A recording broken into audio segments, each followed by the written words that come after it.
how are we doing? Rubbish. So for me, it's afternoon. So this is another video I'm getting started. So I'm going to kind of talk about, the one you've seen, my last one was about Kydex making. I'll kind of go over the bits I use. Yes, I'll obviously take it down. I'll show you how I do it and the bits I use for it. So I'm going to kind of go over a little bit of a tip thing. So let's get some Kydex out. So 2 secs, I don't want to. So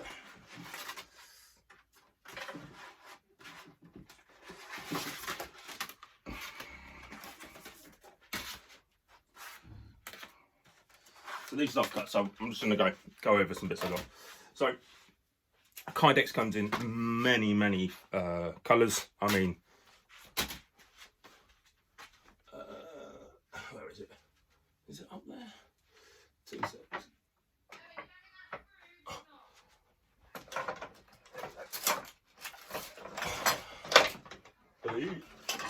I do really need to clean this stuff up, guys. So this is, I got this years ago now, but it's like a thing telling you what each one is and what colour. I mean, as you can see, you know, this was maybe 4 or 5 years ago I got this. So it is massively improved and got a lot more. It's a point now where you obviously get your green. This is Tex, it's called. So this is like a carbon fibre look. Point now where people are even doing custom prints on it, so they're sublimating straight onto it.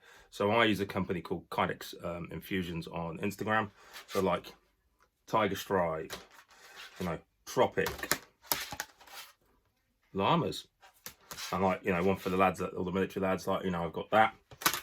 Then you got companies, and I'll put a link to the companies I use. So I got Holster Builder that I get quite a bit of stuff from now. You know, they've got licensed multicam. You used to have a thing on knife kits that was called Supercam, which is very similar, but it doesn't look like multicam, and it has got multicam printed on it. So I use that. When it comes to molds, you know, so I make for real shooters, and then I use for airsofters. So molds, magazine molds. We've got, you know, proper CNC molded machine stuff. So, you know, this will take. This is a Glock one. I've got AR platforms. You know, you've got everything from.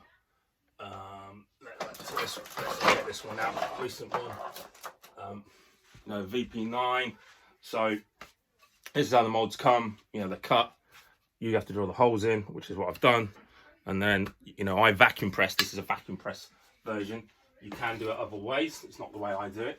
I started out, so I test with, you know, with blue guns. I got a WE19, so it's a airsoft company, you know, molded hand. So I don't need someone's 19. I can use that. So the same thing goes with, hence why I have the airsoft pistols. So, you know, it's the exact same principle. For guys that, you know, want them, I've got them so I can test fit. I've got different lights as well. So yeah, I've got quite a few bits. When it comes to fittings and fixtures, 2 secs. I like to now personally, you know, I should have really prep all this, but you know, we got the post. I'll take a picture of this and I'll put it in now, and I'll put a little thing against it, and so you see what it is. But you got the post, you got the screw, you got a little washer, and then you got a little rubber. So use that. That's my fixing. So for example, on this one, on my K-bar one, you can see the post. This one doesn't have the rubber on it, but then for this one specific, because it's a. So this one actually, which is quite clever, and I always forget it, can only go on one way, button one way. So that'll sit there. So if you're going to put it on a belt or something, you know, it'll sit nicely. Can only come off one way, can only go on one way. So it's got a little, I don't know if you can see a little lip just there. So anyway, yeah, so a different type of mounting. You got kind of molly locks.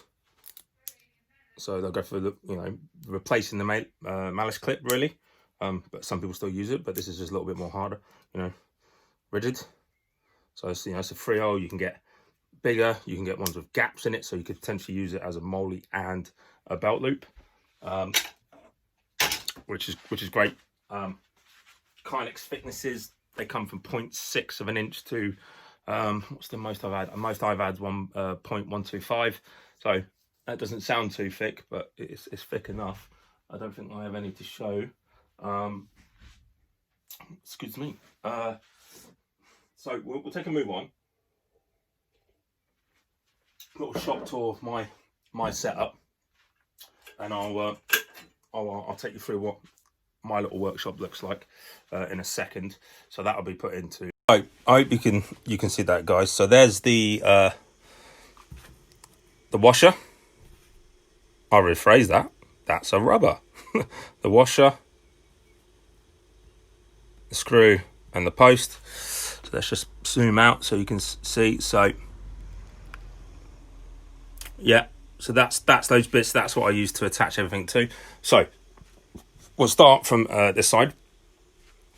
So I use a normal bench sander. Actually, is that as far as it goes? Yeah, a normal bench sander. That's got an 80 grit on it. That's what I do everything with. And then got Scotch-Brite wheel on the buffer, and that's what I use to kind of finish. That's the first step, the second step, and then the third step is doing and using a wet and dry spit sandpaper. All my holes are drilled through the pillar. Oh, sorry, here we go. Let's get this again. There we go. So all my holes, I use a pillar dress. It's just great for, you know, keeping things neat and tidy. I used to use the old drill, but yeah, it just doesn't work as well as that. Going on to the press. So the only time I use the press is when I am making knife sheaths or making wallets.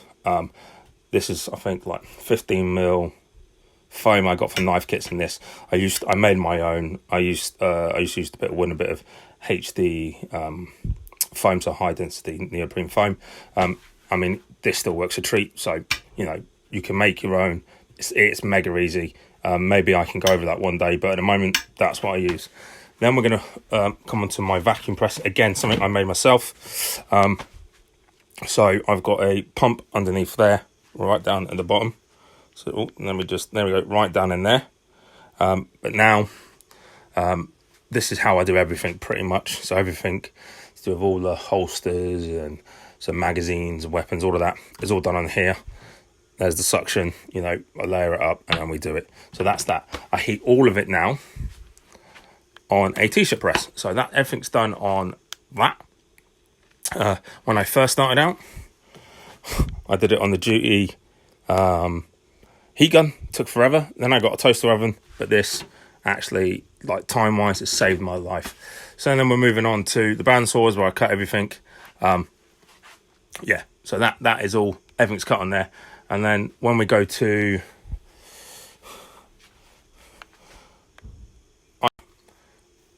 yeah, let me just get that there.